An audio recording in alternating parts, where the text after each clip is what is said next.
Good evening students, मैं हिमांशु राज श्रीवास्तव आपकी अपने YouTube channel Sudhakar sir classes पे आपका स्वागत करता हूँ। चलिए वीडियो को स्टार्ट करते हैं, बहुत देर नहीं करते हैं, वीडियो को स्टार्ट करते हैं। आज हमारा देखिए फर्स्ट क्वेश्चन क्या कह रहा है। हमारा फर्स्ट क्वेश्चन कह रहा है व्हाट विल हैपन, क्या होगा, what will happen if platelets were absent in the blood. अगर प्लेटलेट्स क्या हो जाए, एब्सेंट हो जाए कहाँ पे, ब्लड में, तो फिर क्या होगा। प्लेटलेट्स क्या होती हैं, देखो प्लेटलेट्स का फंक्शन होता है ब्लड का क्लॉट करना, यानी कि अगर इंजरी हो रही है, ब्लड फ्लो कर रहा है, तो वो क्या करते हैं, उसको क्लॉट करके रोक देते हैं, तो फिर ब्लड बहना रुक जाता है।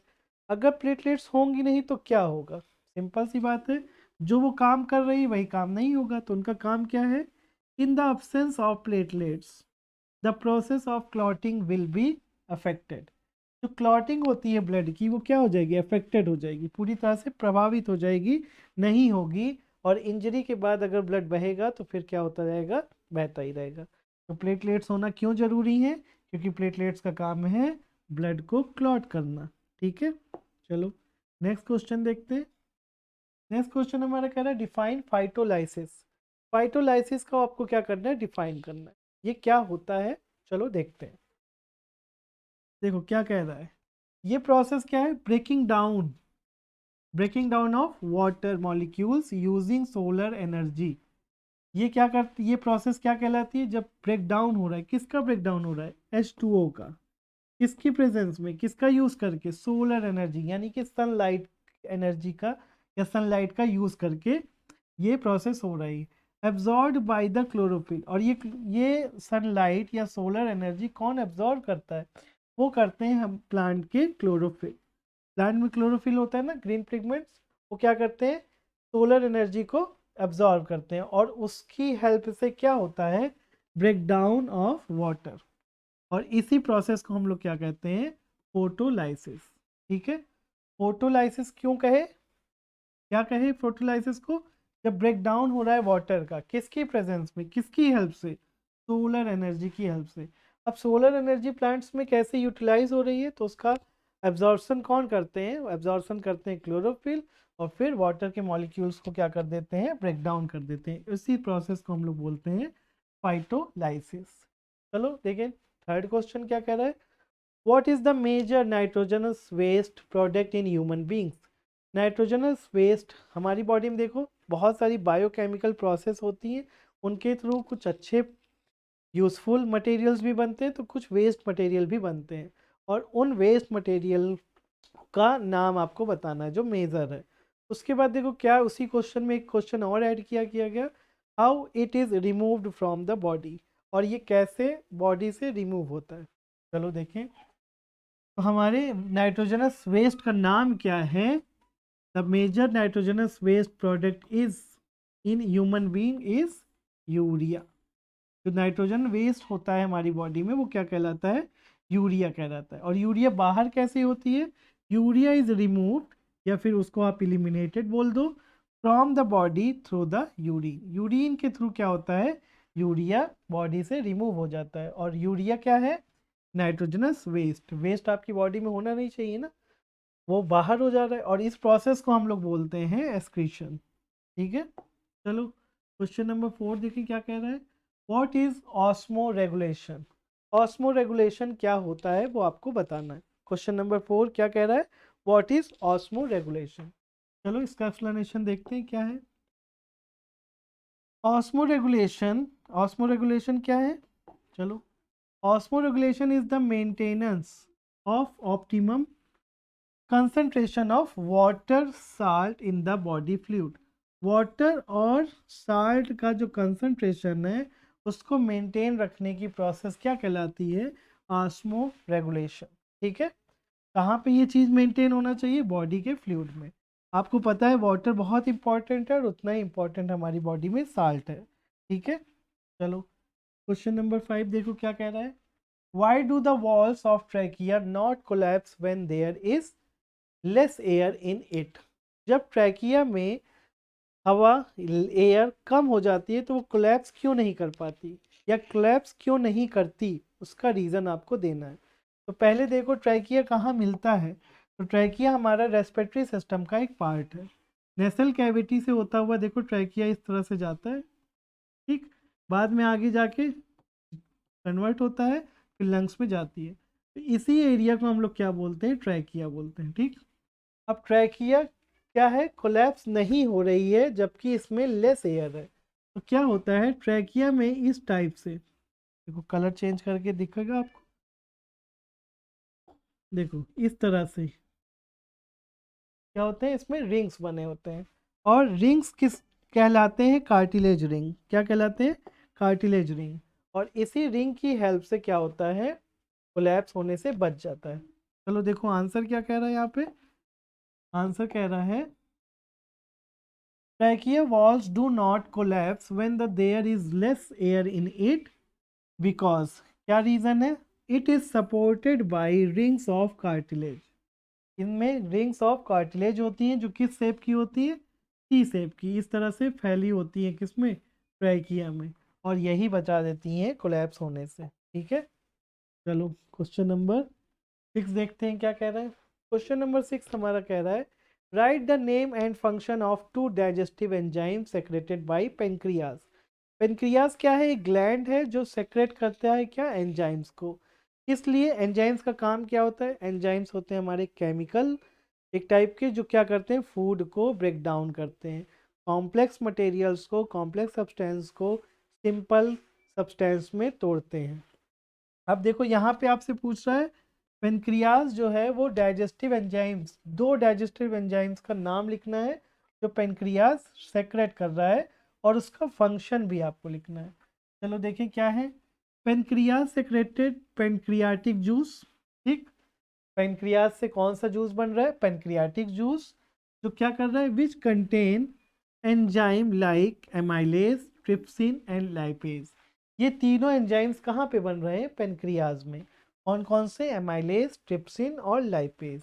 अब देखो इनमें से आपको फंक्शन बताना है, तो एमाइलेज का फंक्शन क्या है, break down of carbohydrate. Carbohydrate जो हमारी बॉडी में गया है उसको ब्रेक डाउन करने का काम कौन करता है, एमाइलेज। एमाइलेज आपको कहाँ मिलेगा, पेनक्रियाटिक जूस में, और पेनक्रियाटिक जूस कहाँ पे सेक्रेट हो रहा है, पेनक्रियाज में। उसके बाद देखो क्या है, लाइपेज हेल्प, दूसरे एंजाइम क्या है, लाइपेज। और लाइपेज किसका ब्रेक डाउन कर रहा है, कॉम्प्लेक्स फैट मॉलिक्यूल्स का, यानी कि फैट के मॉलिक्यूल्स को कौन तोड़ रहा है, लाइपेज ब्रेक डाउन कर रहा है, लाइपेज। और कार्बोहाइड्रेट को ब्रेक डाउन कर कौन कर रहा है, तो कर रहा है हमारा एमाइलेज। चलो क्वेश्चन नंबर 7 देखते हैं क्या कह रहा है। क्वेश्चन नंबर 7 कह रहा है how does respiration occurs in the leave.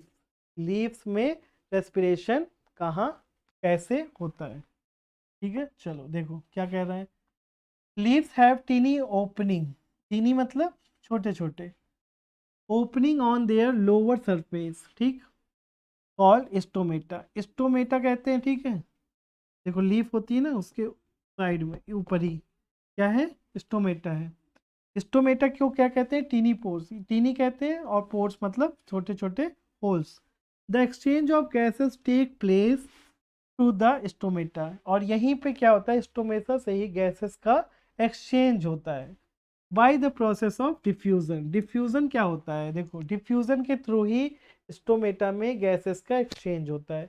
अब डिफ्यूजन देखो क्या होता है, जब हायर मॉलिक्यूल्स होंगे, एक साइड हायर कंसंट्रेशन होगी और एक साइड लोअर कंसंट्रेशन होगी, तो क्या होगा, हायर से क्या चले जाएंगे, मूव कर जाएंगे गैस के मॉलिक्यूल्स किधर, लोअर साइड में। भाई जिसके पास ज़्यादा होगा वही तो देगा। तो इसी प्रोसेस को क्या कहते हैं, डिफ्यूज़न।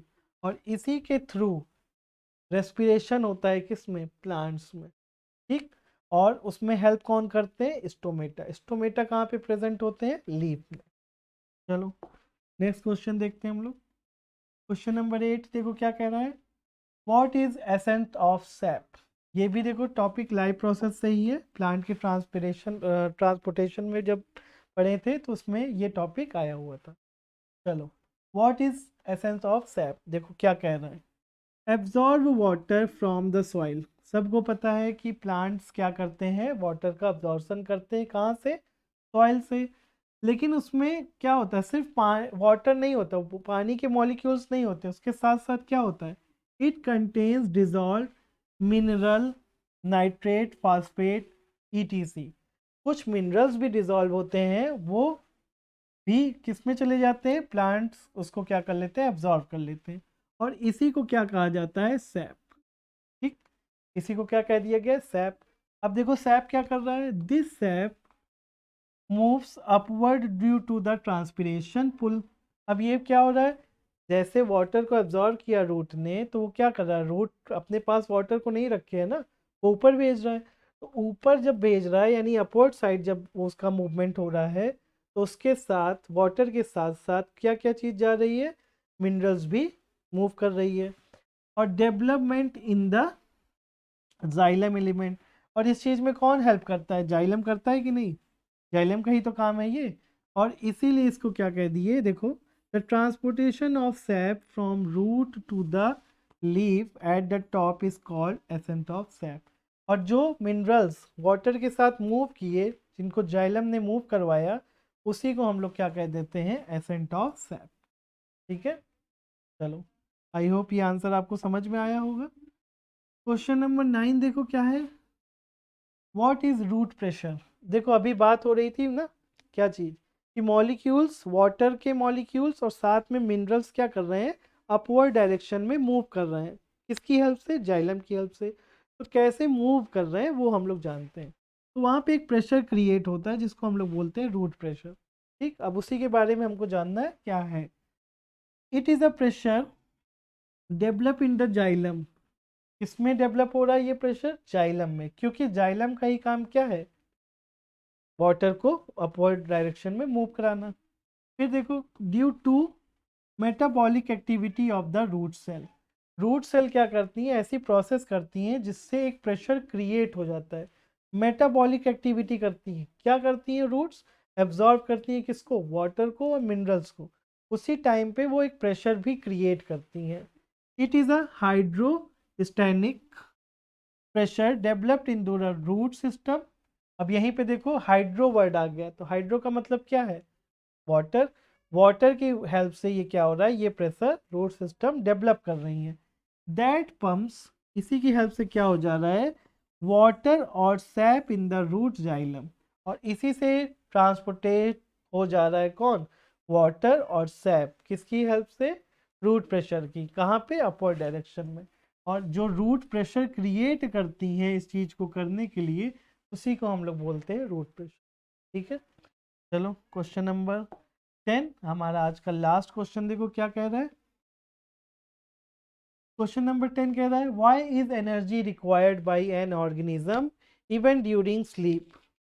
अब देखो, जब हम जाग रहे हैं, हम लोग काम कर रहे हैं, कोई भी फंक्शन कर रहे हैं, कोई भी एक्शन कर रहे हैं, सब काम में एनर्जी की नीड है। लेकिन यहाँ पे क्वेश्चन आपसे पूछा गया है, why is energy required by an organism. सोते टाइम भी हमें, आपको क्या है, एनर्जी की नीड है।